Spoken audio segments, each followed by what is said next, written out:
Hello guys, welcome to this video. और इस video में मैं आप लोगों को ब्रेक और कंटिन्यू स्टेटमेंट के बारे में बताऊंगा कि ब्रेक और कंटिन्यू स्टेटमेंट पाइथन के अंदर किस तरह से काम करते हैं। तो ब्रेक स्टेटमेंट बेसिकली किसी भी लूप को एग्ज़िट करने के लिए इस्तेमाल होता है, और कंटिन्यू स्टेटमेंट जो है वो लूप की आइट्रेशन को स्किप कर देती है। तो यहाँ पर मैं अपनी एक फ़ाइल क्रिएट कर लेता हूँ और मैं यहाँ पर एग्जांपल से आप लोगों को बताता हूँ कि ये किस तरह से काम करते हैं। तो मैं यहाँ पर लिखता हूँ सबसे पहले फॉर आई इन रेंज 10 में लिख देता हूँ ब्रैकेट के अंदर, और कॉर्नर लगा के नीचे में लिखता हूँ प्रिंट डबल कोट्स के अंदर 5 मल्टीप्लाई आई, और कोमा देकर मैं डबल कोट्स के अंदर इक्वल टू लिखूँगा, फिर कोमा दूंगा और यहाँ पर मैं 5 मल्टीप्लाई आई प्लस 1 करूँगा। तो ये मुझे 5 की टेबल जो है वो प्रिंट करके देगी। तो यहाँ पर मैं इसको रन करता हूँ तो आप लोग देखो यहाँ पर 5 की टेबल मेरे पास जो है वो प्रिंट होकर आ गई। अब ये इसकी 9 तक रेंज आ रही है, तो मैं यहाँ पर आई प्लस 1 करूँगा, तो मैं फिर इसे रन करूँगा तो मुझे ये 5 मल्टीप्लाई 10 इज इक्वल टू 50 देगा। अब मैं यहाँ पर चाहता हूँ कि if I is equal to 5, तो ये जो लूप है बस यहाँ 5 तक ही जाए। मैं यहाँ पर इसे ब्रैकेट के अंदर लिख लेता हूँ और मैं लिख देता हूँ ब्रेक, और इसको मैं जैसे ही रन करता हूँ तो ये 5 के बाद ब्रेक हो जाएगा और मुझे ये 5 तक ही मिलेगा। अब यहाँ पर 5 मल्टीप्लाई 6 लिखा हुआ है, तो आप अगर इसे इंडेक्स से गिने 0 1 2 3 4 और 5 तक ही ये जाएगा। तो अब यहाँ पर मैं लिखता हूँ प्रिंट एग्ज़िट द लूप। यहाँ नीचे जब मैं इसे रन करूँगा तो लिखा हुआ आएगा एग्ज़िट द लूप। मैं इसको रन करता हूँ तो आप लोग देखिए यहाँ पर लिखा हुआ आ गया एग्ज़िट द लूप। तो अब यहाँ पर मैं आप लोगों को तो अब यहाँ पर आगे जो है मैं एक और एग्जांपल लिख लेता हूँ। मैं यहाँ पर लिखता हूँ, मैं इसको पहले कमेंट आउट करता हूँ और नीचे में लिखता हूँ फॉर आई इन रेंज, और यहाँ पर मैं 12 लिख देता हूँ और मैं प्रिंट करता हूँ। वही ऊपर वाली स्टेटमेंट को जहाँ पर हमने 5 की टेबल जनरेट की थी, तो यहाँ पर मैं जल्दी से ये स्टेटमेंट लिख लेता हूँ और नीचे में लिखता हूँ if I is equal to 10। जब ये 10 तक पहुँचे तो ये इसको स्किप कर दे जो 10th के बाद वाली आइट्रेशन लिखी हुई है।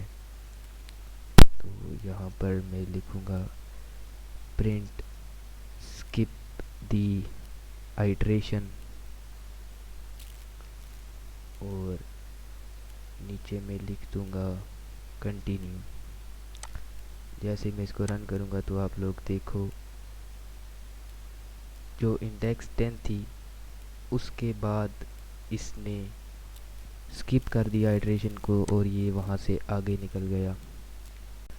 मैं यहाँ ऊपर से आई प्लस 1 को हटा देता हूँ और अब मैं इसे रन करता हूँ तो आप लोग देखो 50 के बाद 10th के बाद जो 11th थी आइट्रेशन उसको इसने स्किप कर दिया और आगे 12 की तरफ ये चला गया। तो यहाँ पर ऐसे कंटिन्यू स्टेटमेंट काम करती है।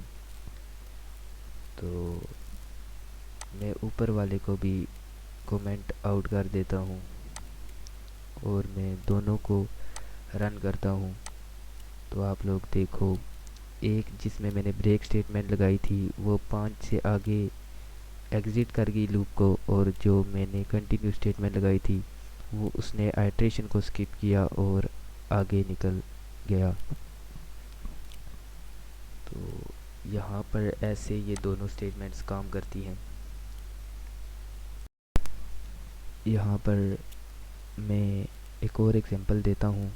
मैं ऊपर वाली दोनों स्टेटमेंट्स को कमेंट आउट कर देता हूँ और मैं नीचे लिखता हूँ फॉर आई इन रेंज, और अब मैं यहाँ पर 3 स्टेटमेंट्स देता हूँ 1,101,1, और मैं यहाँ पर प्रिंट कर देता हूँ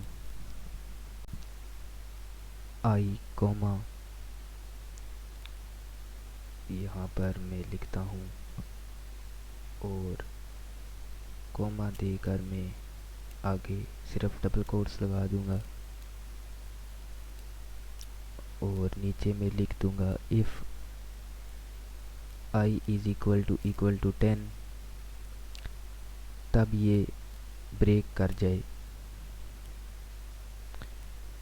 और नीचे में प्रिंट कर दूंगा मिसिंग पिप को। जैसे ही मैं यहाँ पर मिसिंग पिप लिखूँगा और इसे मैं रन करूँगा तो यहाँ पर 9th तक ये मुझे मिसिंग पिप देगा, लेकिन 10th के बाद ये ब्रेक कर जाएगा। तो अगर यहाँ पर मैं ऊपर 20 लिखता हूँ और इसे रन करता हूँ तो आप लोग देखो ये मुझे 19 तक मिसिंग पिप देगा और 19 के बाद ब्रेक कर जाएगा। मैं इस एग्जांपल को कमेंट आउट करता हूँ। अगर आप लोगों को एक और एग्जांपल देता हूँ, मैं यहाँ पर लिखता हूँ फॉर आई इन, और स्क्वायर ब्रैकेट्स के अंदर मैं 2, 4, 6, 8 और 0 लिखता हूँ, और नीचे में लिखता हूँ इफ़ आई